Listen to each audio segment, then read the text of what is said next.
Welcome to the deep dive. Today we're looking into a really tragic story out of Kentucky. It's the case of 21-year-old Emily Keene. A young life just cut short brutally. Exactly. And what makes it so deeply unsettling, I think, is that final message she sent. Just, I'm okay. It's such a stark contrast to, well, the horror that actually happened. That disconnect is really Well, something.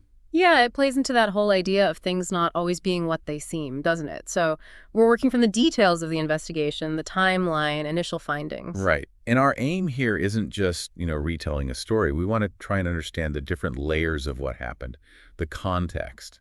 And maybe the deeper implications when something like this happens. We want to give you a perspective that goes beyond just the headlines. Okay, so let's start with Emily. Who was she?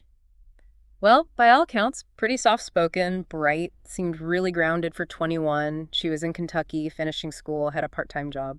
Just trying to build her life. Yeah, and people described her as kind, loyal.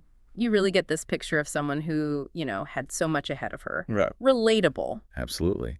And then there's her boyfriend, Corion Manns. How's he described? Tall, quiet, but with a sort of subtle charisma, apparently. Okay. And crucially, no prior history of violence that we know of. Not initially, no, but the information suggests things started to shift in their relationship in the weeks before her death. How so? What kind of shift? Well, friends noticed Emily seemed to be pulling back a bit, texting less. She seemed tired, sort of unsettled. Even her mother noticed she wasn't sleeping well. Looking back now, it's hard not to see those as, well, to be subtle warning signs. It's interesting, isn't it, how often those kinds of small changes, shifts in mood or behavior, can be the very first signs something's wrong. Right. People around her were sensing something wasn't quite right. Yeah, maybe some growing unease or distress. It really highlights how important it is to, pay attention to those shifts in people we care about. Definitely. So then we get to May 2nd, 2025. Emily tells her mom she's going out, says she'll be back later. Standard stuff. Then, 5:06 p.m., that text message to her mom, I'm okay, just talking. And that was it, the last communication. Yeah, the very last time anyone heard from her. And the next morning, the awful discovery. Horrific. Her body found in a parked car off a quiet highway, Pike County, shot multiple times. And what's particularly chilling, you mentioned, is the scene itself. No signs of a struggle. No broken glass, no reports of screams, just this quiet scene hiding something incredibly violent. It's disturbing. Very. And the car. It belonged to a friend of Corion's, Isaiah Witcher, 20 years old. Okay, so the police connect the car to Witcher and then quickly figure out he and Corion were with Emily the night before. Exactly. And their initial reaction?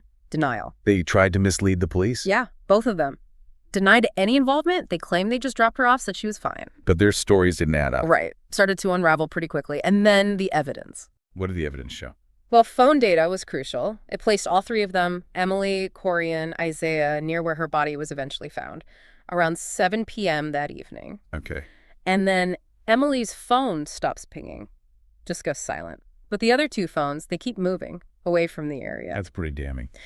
And then the search of Isaiah's car, that turned up bloodstains, a spent shell casing, and Emily's phone, shattered, found under the passenger seat. Those details really start to paint a picture, don't they? Yeah. Much clearer than their initial denials. Absolutely. That physical evidence combined with the phone data, it really undermines their story. Strongly points to them being there. So it didn't take long for arrests. No. May 5th, just 3 days after Emily died, Corion Manns and Isaiah Witcher were arrested, charged with murder. Which brings us to the huge question. Why?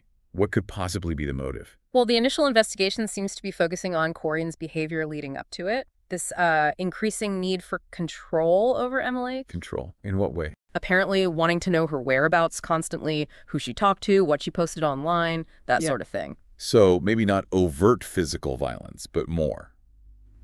Emotional pressure.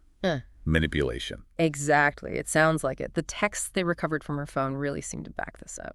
What did they say? Corion accusing her of not respecting him, pulling away, not being loyal. It paints this picture of, constant emotional pressure. Like you said, not necessarily physical abuse, but a kind of slow, silent tightening of control. It can be really insidious. Very. And that kind of manipulation, it can be incredibly damaging, right? Makes someone feel guilty, erodes their confidence. Absolutely isolating, too. And then there was that one message sent just days before she died. Which one was that? If I can't have you, no one will. Wow, that's chilling. Utterly chilling. Yeah.